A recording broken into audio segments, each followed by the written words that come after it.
Day 29. What a beautiful time that we all come around and rhyme. Hi, welcome to day 29 of this insane 100-day actually realize that you are one with the world day. Hi. It's a crazy time right now for me because I'm discovering that I'm all that is, and that every single thought that I've ever had was just a lie to protect myself. It was to protect myself because when I was a kid, I didn't know that I was unconditional love, and so the people that took care of me, I had to kind of come up with a safety mechanism, and we all do. We have parents that show up in our life, and for 20 years, you start to figure out, well, if I am like this with this parent, they give me love, and if I'm like this with this parent, they get mad, so don't do that. And you start to create this thing and go, when I do this, I do this, but then it starts becoming, you just start being that. I get love this way. I get love in this beingness, and I don't get love this way. So it starts to move from what you should do to get love to you starting to become the doing that you were doing. And so that becomes the way you see the world now. And you go, well, I better be this way or this way, until it's like your nerves have rewired to where that's how life works. That's what you think the truth is. And it is so weird to continually sit and close my eyes and undo those lies, those safety precautions, those mechanisms, this collection of stories that my body rewired itself to and said, this is what I have to do to save my life. And it's really weird. You ever have days, you ever have this happen? You have days where just you realize you're one with all that is, and really there's not that much to say. That's what I have going on right now. I know I've just said a lot, but really I'm sitting here every day going, I don't know what to say, because I'm getting evidence, proof that I'm one with everything. I'm talking proof. I'm not talking when a movie, a scientist says, and you'll see that we're all one, because that's great. That's scientific proof. I'm proving it to myself experientially. You know, people, we gotta prove to ourselves stuff experientially, because we really only move from the research that we do in here. You know, when you're trying to figure out what the fastest way to, I don't know, lose weight is, and you Google it, you'll find an argument for both sides. You'll find an argument for do it this way or this way, do it this way or this way. This way gets the most calories burned, or this way, da da da. And when we meditate, you're researching in here. You're researching for what's the next thing I'm supposed to do, or what am I supposed to let go of, or what am I supposed to be. And when you start researching here, you don't need to research externally anymore, because those things were tested externally from you.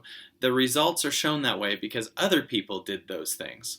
So there's studies of people doing something for 90 days and then them getting this thing. And that's great, but we don't know the factor also of how they think or where they're from or anything like that. So the real research to me of what I'm supposed to do and what I'm supposed to be doing is in here. It's in here. It's because you only move from your experiences. Like, you might repeat what a study said, but when you experience something, it becomes a fact when you say it. So you might say, yeah, the study said if you eat this certain way, you know, you'll do this. That's what this study said, and you're kind of intellectually repeating what you read. But when you actually do something, it doesn't become you saying what they said is this. You start talking from it's a fact. Like when I went 90 days eating raw vegan and then letting go of Facebook and letting go of dating people, I discovered something factually, because so many things happen. I discovered that you can always measure what you lose. You can never measure what you'll gain. I did this thing with my buddy Diego. He actually said that, but that became proven to me through taking leaps, letting go of stuff, and that every time I let go of something that felt heavy, I got something bigger. I got something faster. Now, if I had if I tell you about that, you're just hearing it intellectually.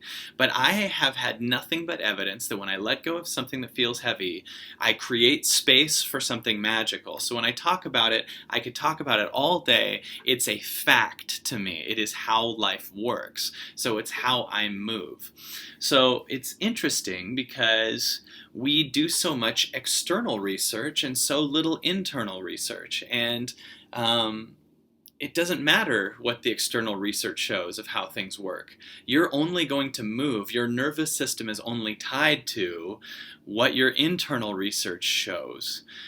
For instance, when I first went on a juice fast for 6 days, my body had heard studies that said you could do this, but it was really, really, really, really hard because I really, truly thought I'm going to die in 6 days. But then when I went and did it for 6 days, and I faced the I'm going to die thing, and then didn't die and kept going, I now could do a fast, juice fast, whatever, for 30 days. I could do it for however long I want, because I did it and I proved it to myself. So my nerves rewired themselves to move from a place of that's a fact. How crazy is that?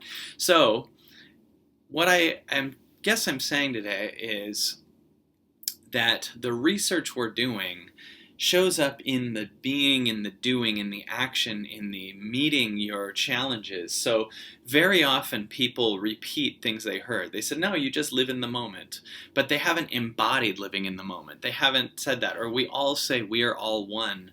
But they haven't embodied proving that. And 30 days ago, I know I had said we are one, but I didn't have proof of it. I didn't have actual proof of it. But every day when I sit for 2 hours, my mind will come up with these thoughts and leave, and more, everything that I thought I was keeps disappearing. So I thought I was that belief. I thought I was that story. I thought I was that thing, and it keeps leaving. So now I'm getting evidence that I'm not my thoughts because I still exist after the thought left. It's a fact for me. That doesn't mean, I understand you could throw some study that says what this means or what it actually is. But what is fascinating to me is when you actually show up and experience what your mind is telling you can do. So if you are sitting here intellectually understanding that you could get really healthy, but you're not doing it, you're going to drive yourself crazy because you know that you could, but it's when you actually show up and meet it and do it that you actually rewire your nerves to that place. Your awareness starts to change to it, your nerves start to change to it, and everything. So I guess today what I want to offer is to do the real research. When you're going, how do I get fit? And you look outside, you're handing all of your power outside. Stop Googling how everything works and listen to what your heart says. And when it gives you the next thing to do, it won't tell you the whole thing because it's waiting for you to listen to it just to do one thing first. So when it tells you one thing to do, if you walk right into that one thing, not even knowing what you're doing, not knowing why, not knowing what this is, and you walk into it, it will go, here's a journey for you. Here's something so exciting. Here's how life really works. And you will test your limitations and you'll show up and it will move from an intellectual knowing to your body rewiring to it being an experiential knowing. And that's why we're here. We are here to experience the actual proof that you are this moment, the actual proof that you are just love, the actual proof that you can have any life, body, anything that you want. And maybe this evidence for me was here so that I'd also prove to myself I could have like the craziest health, and maybe I'm supposed to take these meditation principles, that's what's showing up for me, and go, let's see how crazy healthy we can get our body, and let's see how fit and happy and euphoric, and how much impact we can have, from the world, how much we can help other people, how much we can not just say giving matters, but actually experience giving and putting your bank account and your time and your resources into giving, and watch how you experientially feel so that you rewire your body to want to give on that level. This is the difference between talking about it and being it. So yeah, I'm talking about it today, but it's coming from my experience, and I'm ready to keep being it and embody it. And that's why I'm here on this planet. Day 29. Da-da-boom!